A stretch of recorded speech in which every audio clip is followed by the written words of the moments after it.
Queen Elizabeth II spent her final days at her home away from home, Balmoral Castle, which has been a sanctuary, really, for the royal family since the days of Queen Victoria. In the final weeks before Queen Elizabeth II departed for Balmoral in the summer of 2022, there was a flurry of activity in the deepest corridors of the palace that had nothing to do with her health. While the world watched for updates on her mobility, the Queen was personally overseeing the removal and sealing of private archives that had been held in the royal vaults for decades. This wasn't a standard cleaning, it was a deliberate last-minute isolation of sensitive records. Before she left London for the last time, she ensured that specific documents, ones that could rewrite the history of the modern monarchy, were locked away, out of reach, perhaps forever. The Midnight Archives. The light in the sub-basement of Windsor Castle was artificial and harsh. It was 2 a.m, most of the royal staff had been asleep for hours. A single heavy steel door creaked open. Queen Elizabeth walked inside, accompanied only by her most trusted personal secretary. She was not wearing her formal day clothes. She wore a thick wool coat. She looked tired, but her movements were steady and deliberate. The archivist on duty, a man who had worked in the vaults for over 30 years, stood up in shock. He did not ask why she was there. He knew better. He stepped back into the shadows of the aisles.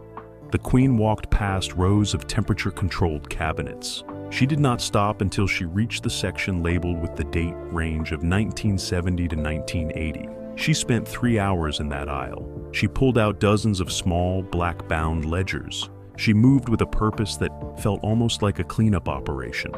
She didn't read the pages. She looked at the spines and the security seals. She signaled to her secretary, who held a large, locked trolley. They loaded the ledgers onto the trolley. The weight of the books made a heavy, clattering sound against the metal. This was not a standard audit. The Royal Archives operate on a strict schedule. Items are logged, reviewed, and returned. There is never a reason for a sitting monarch to personally handle the inventory in the middle of the night. It was an unprecedented departure from decades of protocol. The sheer volume of material they removed suggests that this was about long-term preservation of specific sensitive truths. The archivist stayed in the hallway. He watched them finish.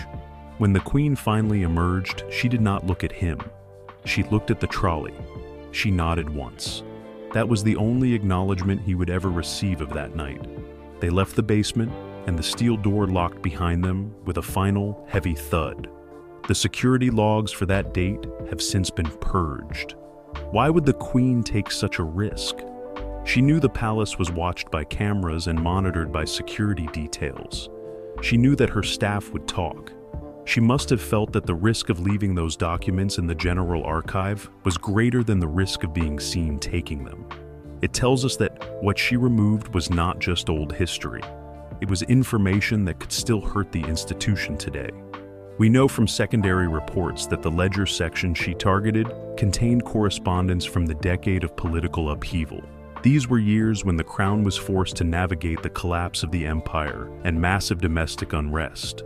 There were rumors of private letters between the Queen and heads of state that were never made public. If those letters contained admissions of doubt or criticism of the government, they would be political dynamite. The mystery is where those ledgers went next. They did not return to the shelves the following day. They were not logged in the transfer records for the summer move to Balmoral. They simply vanished from the system. It is as if the Queen had the ability to excise parts of the official history of her reign. She was the only person with the authority to make those records disappear without an official trace. Staff members who worked at the palace during that final summer describe a strange tension. There were rumors of a black box project being managed by the Queen's closest advisors. They talked about secure transport trucks departing from the private entrance at 3 a.m. They mentioned that the usual archivists were being given extended leave during the weeks leading up to the trip to Scotland. It was a lockdown of the most literal kind. The Queen was the primary gatekeeper of her own legacy. She spent 7 decades managing how the world saw her. She knew that history is written by the people who hold the papers. By removing those documents before her final summer, she ensured that the narrative would be hers alone. She wasn't just managing a house move. She was managing the future of her own reputation. The ledgers remain missing. They were never seen again by the archivists who work at Windsor. They are not in the Royal Library, and they were not included in the recent catalogue of private effects. It is a secret that was physically removed from the record. The Queen took the truth into the dark of those sub-basement aisles, and she ensured that when she left, the truth went with her. The mystery of those empty shelves is now a permanent part of the royal history. The private correspondence. The sorting room at Balmoral is usually filled with the mundane tasks of a busy summer retreat. It is where invitations are filed and grocery lists for the estate are organized. In the final weeks of August 2022, it became the most restricted zone in the British Isles. A senior aide stood at the door. He held a clipboard and checked the name of every person who walked inside.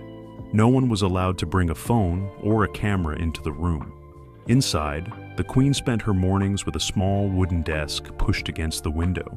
She had a pile of letters sitting on a velvet cloth. These were not letters from heads of state or official government business.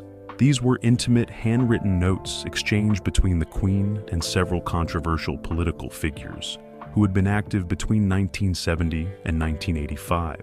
She read them one by one. She did not read them aloud. She only sighed and touched the wax seals. When she finished a letter, she placed it into a heavy-duty paper shredder that hummed with a low, constant vibration. She watched the paper turn into fine, unreadable strips. She then emptied the contents of the shredder into a small metal bin. Her secretary then took the bin outside to a mobile furnace parked behind the garden walls. It was a methodical, slow process. She did this for 2 hours every day until the pile of letters was gone. This act of destruction is what historians call a controlled erasure. These were letters that had survived for over 40 years in the most secure vaults of the monarchy. They had been guarded by 3 different private secretaries and survived at least 5 different prime ministers. The Queen decided that their existence was a risk to the stability of the crown. She was not leaving them for a future biographer to find in a dusty attic. What could have been so damaging? During those decades, the Queen was involved in sensitive, often unofficial, back-channel diplomacy. She was meeting with individuals who were publicly vilified but privately useful to the government. She was writing notes that would have exposed the extent of her influence on domestic policy. If these letters were leaked, they would have shown that she was far more involved in political decision-making than the Constitution allows.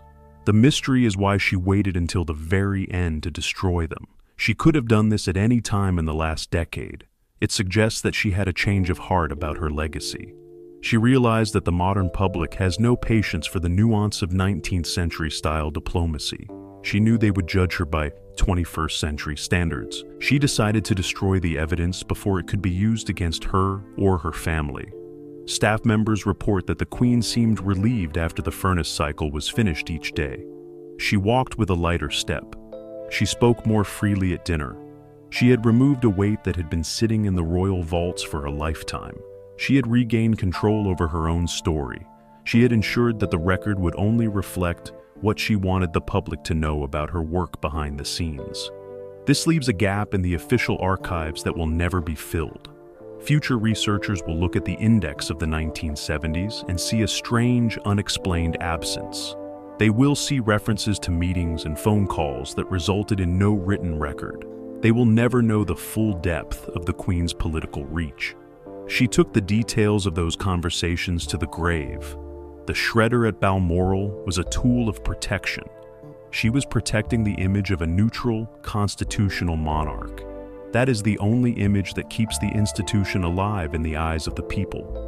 If it were revealed that she had been actively lobbying ministers or intervening in state policy, the calls for a republic would have gained massive ground. She knew this. She understood that a silent crown is a stable crown. We are left to wonder what other secrets were lost in those small metal bins. There are reports of more crates waiting to be processed when the Queen finally passed.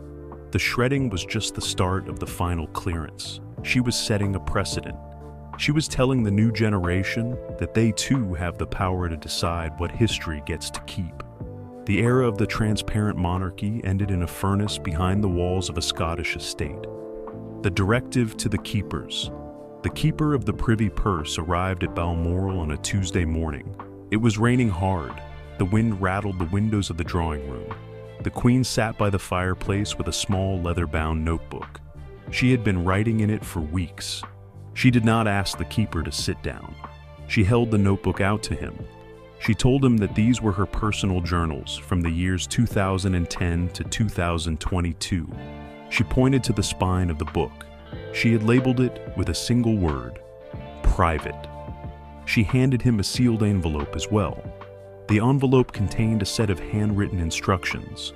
She told the keeper that these journals were to be placed in a category of archive that had never been used before. She called it the absolute confidential classification. It meant that no staff member, no historian, and no family member could access the contents without a direct court order. The keeper tried to ask about the timeline for potential release. The Queen stopped him. She told him that these were not for the public. She said they were for the preservation of her own thoughts. She made him promise that the seal would only be broken if the survival of the crown itself was at stake. It was a heavy, strange command. The keeper had never seen the Queen express such clear anxiety about her own written words. This directive effectively locked away the final decade of her reign. This was the period that saw the most change in the royal family. It covered the departure of the Sussexes, the fallout from the Andrew scandal, and the internal struggle to modernize the institution. These were the moments that the public wanted to understand most. By labeling these journals as absolute confidential, she made sure that the official version of those events would remain unchallenged. The mystery is what she wrote in those pages. Did she vent her frustrations about the family? Did she admit to mistakes that she could never acknowledge in public? We may never know. The secrecy around these journals is absolute. Even the king does not have a key to the safe where they are kept. He has been told that the contents belong to the history of the institution, not to his personal estate. There is a strange sense of irony in her decision. She spent her life being the most photographed and documented person on Earth. She lived in a house of glass, but in her final years, she chose to create a private world that no one could penetrate. She wanted one last piece of autonomy. She wanted to be a person, not just a symbol, even if the person could only exist on the pages of a notebook. Staff who worked with her during that time say she was more guarded than ever. She stopped keeping notes on her daily meetings. She stopped recording her personal expenses by hand. She focused everything into those final journals. She knew that her time was running out. She was using that time to build a wall around her own mind. She wanted to make sure that once she was gone, her real voice could not be misrepresented. The keeper took the journals back to London in a locked briefcase. He placed them in a high-security vault at the center of the palace. It is a room that requires 2 different codes and a thumbprint scan to open. Even the most senior members of the royal household do not have access to that level of security. The Queen ensured that her private record was as protected as the crown jewels. We have to ask why she felt the need for such extreme measures. Was she protecting her children from the truth? Or was she protecting herself from the judgment of future generations? Perhaps it is both. She knew that history is often cruel to those who live through periods of massive social shift. She was determined to keep her final thoughts away from the historians who would try to dissect her reign. The journals are still in that vault. They are waiting for a day that may never come. The directive stands as a final act of the Queen's authority. She proved that even after she was gone, she still held the power to decide what was known and what was hidden. The secret of the final decade is not lost.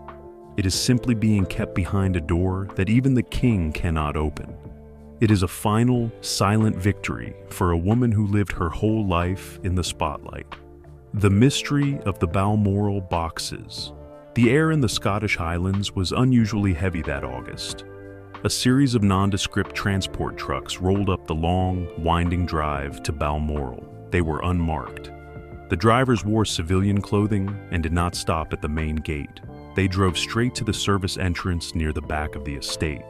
A small group of palace staff waited for them under a steady drizzle. They were not carrying official folders or clipboards. They were carrying heavy, reinforced wooden crates. These boxes were not part of the standard summer transfer. The Queen usually brought her own stationery and a small collection of personal photographs. These crates were different. They were bound in thick industrial-grade steel strapping. Each one was marked with a red wax stamp. that had not been seen in the royal household for nearly 50 years. The porters handled them as if they were made of glass. They spent 4 hours moving them into a reinforced cellar that had been renovated just days before the Queen's arrival. This was a massive logistical effort. It involved coordinating with the private estate security and bypassing the usual royal travel manifests. The Queen had personally overseen the packing of these crates in the week before she left London. She had insisted that no one else be allowed in the packing room. She spent 3 days behind locked doors. When she finally opened them, the crates were sealed, strapped, and ready for transport to the north. The mystery is why these items were moved to Scotland instead of being sent to a secure facility in Windsor. Balmoral is a private residence, but it is not a fortress. It does not have the same level of environmental controls or security systems as the Royal Archives. Moving the most sensitive records of the reign to a house that was already being prepared for the transition of the new king seems counterintuitive. It put the archives at risk. Perhaps that was the point. By keeping them at Balmoral, the Queen kept them under her own roof. She did not have to rely on the new administration staff to guard them. She knew that as soon as she was gone, the new king would be under immense pressure to open the archives to his advisors. By hiding the crates in the cellar of a remote Scottish estate, she created a hurdle that would take weeks for anyone to bypass. Staff members who worked at Balmoral that summer recall the Queen checking the cellar door every evening. She would walk past the servants' hall and head toward the service wing with her corgis. She never went inside. She just stood by the heavy oak door for a moment, listening. It was as if she were checking to see if the weight of what she had hidden was still there. She did not trust the modern world with the truths inside those boxes. The crates are still there today. They have not been moved back to London. The new administration has sent teams of specialists to Balmoral to catalog the estate's contents, but they have been told that the cellar is off limits. They were told it was a private archive that required a special warrant to open. It is a brilliant, stubborn final act of governance from a woman who knew that information is the ultimate form of power. Who knows what is inside those crates? The rumors among the senior staff are wild. Some say they contain the original letters from the period of the 1950s. Others believe they contain the unredacted police files from the investigations into the royal household during the 90s. It is likely that they contain a mix of both. They are a collection of everything the Queen decided was too heavy for the public to bear. This has become a point of tension between the King and the executors of the late Queen's will. The King wants to be seen as a modern, transparent monarch. He wants to open the archives and let the historians write the true story of the house. But he is blocked by the legal safeguards his mother put in place. He cannot touch the boxes without violating the direct, final orders of the woman who held the throne before him. It is a power struggle that is happening in silence.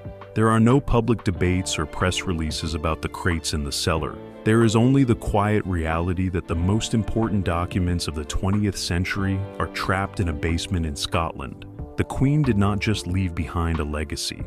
She left behind a series of locked rooms, and she took the only keys to the grave. The history of the modern monarchy remains incomplete, waiting for a day that may never come. The unheard conversations. The weekly audience with the Prime Minister is the most sacred tradition in the monarchy. For decades, it took place in a small, wood-paneled room. The Queen sat in one chair, the Prime Minister sat in another. No one else was allowed inside. There were no aides with pens. There were no cameras. It was designed to be a completely secure space for the most sensitive political advice. In the final months at Balmoral, the Queen changed the rules. She insisted that a senior communications officer be present in the room during her final sessions. She held a digital recording device on her lap. She told the Prime Minister that these conversations were now to be documented. She wanted a permanent record of everything that was said. When the meeting finished, she took the recording device herself and walked directly to her study. She did not hand the files to the palace archive team. Instead, she transferred the audio to an encrypted drive. She then entered a series of passwords that were known only to her. The drive was then placed in a small, lead-lined box. She did this 3 times during that final summer. The recordings remain in that box today.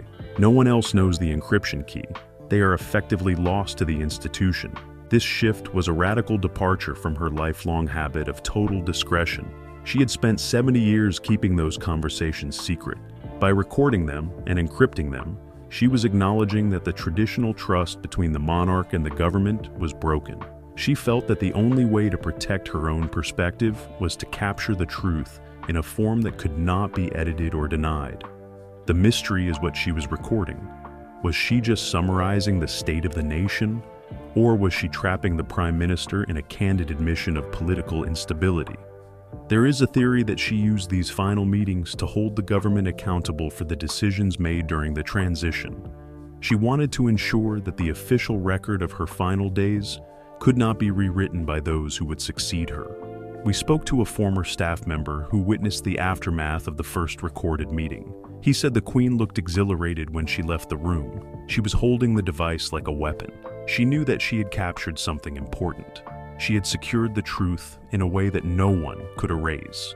It was the final move of a strategist who knew the value of leverage. These audio files represent a side of the Queen that no one has ever heard. In the recordings, she is not the neutral, silent figure of the public image. She is a sharp, engaged political player. She is asking the hard questions. She is challenging the policies of the government. If these recordings were ever released, they would shatter the illusion of the monarchy as a purely symbolic institution. The encryption is holding firm. The king has attempted to have the digital files decrypted by the palace's intelligence liaisons. They have reported back that the encryption is too sophisticated to crack without the original key. It is a digital fortress built by the Queen to protect her final act of leadership. She ensured that the truth of her last months would remain exactly as she intended it to be heard. There is a sense of power in that silence. She did not need to speak out in public to have her say. She did not need to write a memoir to clear her name. She simply recorded the conversations and locked them away. She knew that the people who wanted to hear them would be forced to wait. She gave herself the final word in a dialogue that had lasted her entire life. This makes the recordings the ultimate prize for future historians. They are the missing piece of the puzzle that is the modern British state. They document the friction between the old guard and the new political reality of the 21st century. The Queen knew that these files were the most valuable asset she possessed. By making them inaccessible, she turned her final legacy into a mystery that will continue to challenge the crown for decades to come. She left the door open, but she kept the key in her pocket. The Gatekeeper's Dilemma. The office of the private secretary at Buckingham Palace is a small, wood-paneled room. It overlooks the inner courtyard. Two men sat across from each other in leather chairs. One was the incoming secretary. He was young, ambitious, and focused on the future. The other was the retiring guardian of the archive. He had spent 40 years serving the Queen. He was holding a heavy iron key. It was the only key to the vault, containing the final records from Balmoral. The young secretary reached for the key. He spoke about the need for full transparency in the new reign. He mentioned the pressure from the press to release the archives. He argued that holding back the files was a risk to the brand. The older man did not move his hand. He kept his fingers tight around the iron loop. He told the younger man that he did not have the authority to open the vault. He said the Queen had given him a specific order. That order was simple. The vault was to remain locked until the new king could prove he had not betrayed the core values of the institution. It was an impossible condition. It gave the retiring guardian total control over the records. The young secretary was furious. He threatened to call the police. He threatened to have the locks drilled out. The old man just looked at him. He said that any attempt to force the door would trigger an automatic destruction mechanism. This is the central tension within the modern palace staff.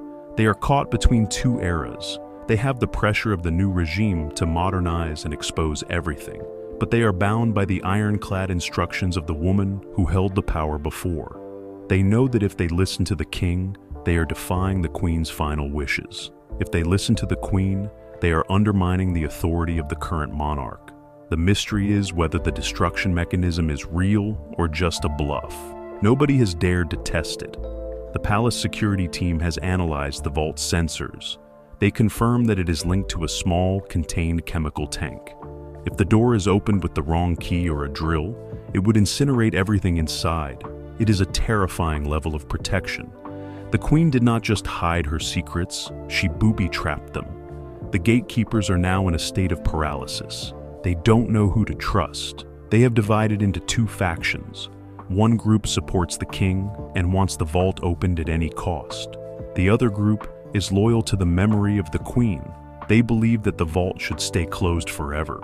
This division is leaking into every part of the palace. It is affecting the way the staff works, the way they talk, and the way they share information. The young secretary eventually backed down. He realized that the risk was too high. If he destroyed the archives while trying to gain access, he would be the man who erased the history of the 20th century. He decided to leave the key where it was. He chose to wait. He thinks that the old man will eventually retire and pass the key on to someone who is more cooperative. But the old man has no plans to leave. This has turned the archive vault into the most powerful piece of real estate in the city. The king knows it is there. He walks past the door every single day on his way to his own office. He never stops. He never looks at the lock. He knows that he is being watched by the people who hold the key. He knows that his own staff is waiting to see if he will try to reclaim his own history. The gatekeepers are the true silent witnesses to this struggle. They see the king's frustration. They see the queen's ghost in the way the house is run. They are the ones who have to navigate the contradictions of an institution that is trying to be two things at once. They are the ones who have to live with the secret of the chemical tank behind the steel door. They are the ones who choose which side of the line they are on.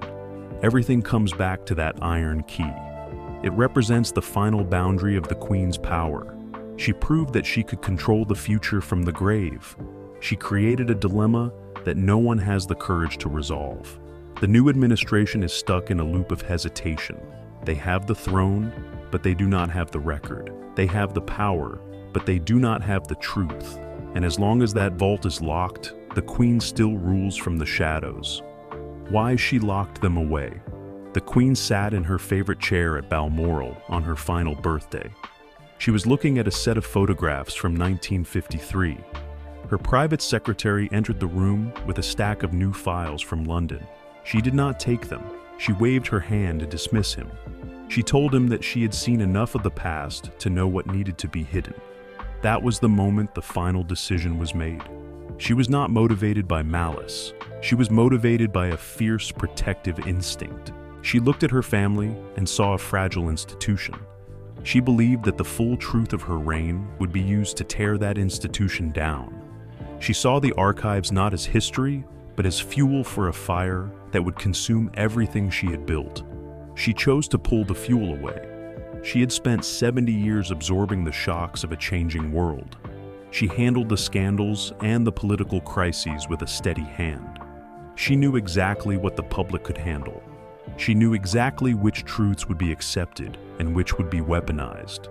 By locking the archives, she was performing one last act of crisis management. She was deciding for the public what they were allowed to see. The mystery remains whether she was protecting the monarchy or protecting herself. There is a deep, personal dimension to this. She spent her life as a symbol of duty. She never let the world see her pain or her doubt. The documents she locked away were the only places where that facade might have slipped. If the journals or the letters were read, the human woman behind the crown would finally be revealed. She could not allow that. She had built her entire life around the idea that the queen is not a person, but an office. If that office were humanized, the magic would vanish. She believed that the mystery of the monarchy was its greatest asset. By keeping her secrets, she kept the monarchy safe from the scrutiny that inevitably follows the truth. She died as a symbol, and she made sure the secrets went into the grave with her. This is a profound, if cold, sacrifice. She gave up the chance to have her full, complex life recorded. She accepted that she would be remembered as the static, neutral figure of the posters and the stamps. She valued the survival of the crown above her own identity. It is a level of commitment that is hard for the modern world to grasp. We want the truth, but she decided that the truth was too dangerous to be left behind. The current palace administration is struggling with this choice. They want to be a modern, open house. They want to show the public that they have nothing to hide, but they are blocked by the wall she built. Every time they try to open a new section of the archives, they find a locked door. It is a constant reminder that the Queen is still the silent partner in every decision they make. She has become the shadow that refuses to leave. Perhaps the archives should stay locked. There is something to be said for the sanctity of a private life, even for a monarch. We have become a culture that demands total transparency, but we rarely stop to ask what happens when everything is revealed. We might find that the reality is less interesting than the mystery. The Queen gave us a version of herself that was perfect, and she hid the messy human parts away. This is the final irony of her reign. She worked so hard to be visible, to be the face that everyone recognized. Yet, in the end, she made sure that we would only ever see what she wanted us to see. She curated her own history with the same care she used to plan a state visit.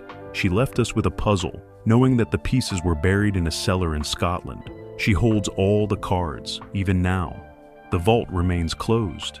The crates in the Balmoral cellar gather dust. The encrypted recordings sit in their lead-lined box. The gatekeepers stand at their posts, and the king waits. She succeeded. She kept the secret. She ensured that the story of the monarchy would end on her terms, not ours. She left us with the version of the past that she deemed fit for the future. And for now, that is the only version we have. Queen Elizabeth II wasn't just a monarch, she was the architect of her own legend. By sealing those vaults and incinerating her private correspondence, she ensured that the history of her reign would be written on her own terms. She didn't just protect the institution, she weaponized silence to preserve the mystery of the crown. We are left to wonder what earth-shattering truths remain locked in that Scottish cellar, forever out of reach. Is the palace hiding the secrets of a lifetime to protect the brand? Let us know your theories below. Subscribe to get the next reveal.